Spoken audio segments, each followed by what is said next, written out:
राजघराने की गड़ी में रिश्तों को बचाने के लिए बातचीत चल रही थी, लेकिन किसी ने नहीं सोचा था कि कुछ ही देर बाद वहीं गोलियों की आवाज गूंजने लगेगी। एक बहू खून से लथपथ जमीन पर गिर पड़ेगी, परिजन चीखते रहेंगे और पूरा इलाका सनसनी से भर जाएगा।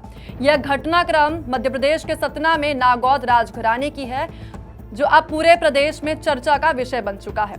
इस घटना ने कई सवाल खड़े कर दिए हैं कि आखिर ये पूरा मामला क्या है, ऐसा क्या हुआ कि मामला जो है वो गोलीबारी तक पहुंच गया, और क्यों आरोपी को लेकर पुलिस की कार्रवाई भी सवालों के कटघरे में आकर खड़ी हो गई। नमस्कार, मेरा नाम साक्षी मिश्रा है और आप देख रहे हैं अनकोट मीडिया। सतना के नागौद राजघराने की बहू योगिता सिंह पर फायरिंग का सनसनीखेज मामला सामने आया है। गुरुवार को परसमनिया गढ़ी में हुई इस घटना में एक महिला पर 9 गोलियां चलाने का आरोप है। इनमें से एक गोली योगिता सिंह के पेट में लगी, जिसके बाद उन्हें गंभीर हालत में पहले सतना और फिर रीवा के विंध्य मल्टी स्पेशलिटी अस्पताल में भर्ती कराया गया। डॉक्टरों ने उनका ऑपरेशन किया और अस्पताल के हिसाब से अब उनकी जो हालत है वो पहले से बेहतर बताई जा रही है। डॉक्टरों ने उन्हें खतरे से बाहर बताया है, हालांकि अभी भी उन्हें निगरानी में रखा गया है। इस मामले में पुलिस ने सुनीता परिहार को गिरफ्तार कर लिया है, लेकिन गिरफ्तारी के बाद सामने आए एक वीडियो ने कई सवाल खड़े कर दिए हैं। वीडियो में आरोपी को लॉकअप में रखने की बजाय कुर्सी पर बैठाया गया और उसे कोल्ड ड्रिंक भी दी गई।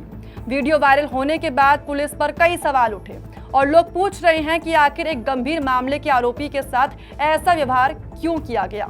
योगिता सिंह पूर्व मंत्री और नागौद से बीजेपी विधायक नागेंद्र सिंह के भतीजे रुपेंद्र सिंह उर्फ बाबा राजा की पत्नी है। बाबा राजा और योगिता के बीच लंबे समय से पारिवारिक विवाद चल रहा था।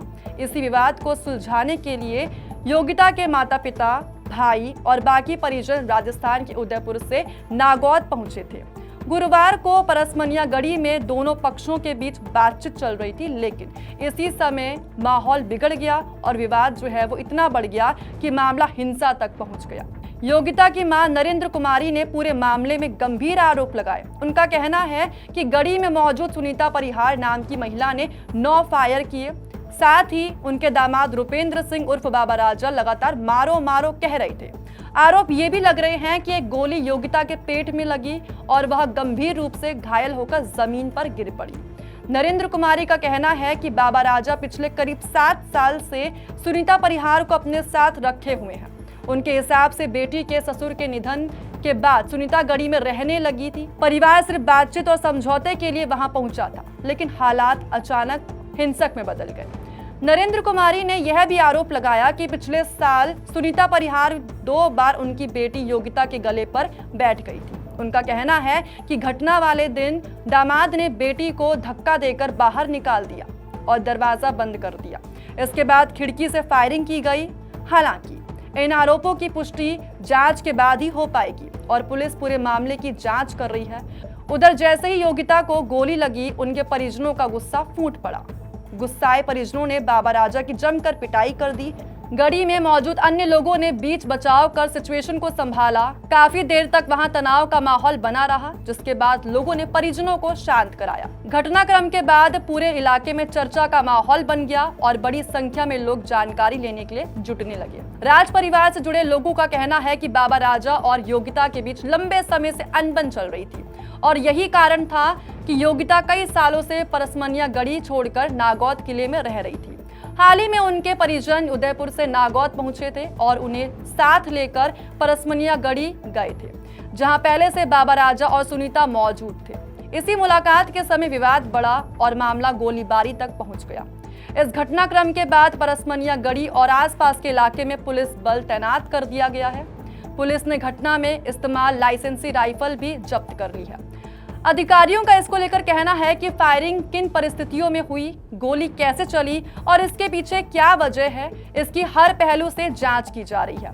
फिलहाल के लिए पुलिस पूरे मामले की तह तक पहुंचने की पूरी कोशिश कर रही है। अब बात जो है वो उस नागौद रियासत की है, जिसका नाम इस घटना के बाद फिर से सुर्खियों में आ चुका है। नागौद रियासत की स्थापना की बात करें तो साल 1878 में हुई थी। इसके अंतिम शासक राजा महेंद्र सिंह जुदेव थे, जिन्होंने साल 1950 में अपनी रियासत का भारतीय संघ में विलय कर दिया था। राजा महेंद्र सिंह जुदेव के 2 विवाह हुए थे और समय के साथ उनकी जागीरें परिवार के अलग अलग सदस्यों के बीच बांट दी गई। कांतिदेव सिंह के हिस्से में परसमनिया घुसकवा, और महाराजपुर की जागीरें आईं। उन्होंने परसमनिया में एक गढ़ी का निर्माण कराया, वहीं अपने पुत्र रुपेंद्र सिंह उर्फ बाबा राजा के साथ निवास करने लगे। अब आप लोग जरा सोचिए, एक राजघराना, एक पारिवारिक विवाद, 9 गोलियां चलने के आरोप, अस्पताल में जिंदगी की जंग लड़ती एक बहू और सवालों के कटघरे में कई चेहरे। अब सबकी जो नजरें हैं वो पुलिस की जांच पर टिकी हुई है और सवाल ये उठ रहे हैं, क्या यह सिर्फ पारिवारिक विवाद का नतीजा था या इसके पीछे कोई और कहानी छिपी है?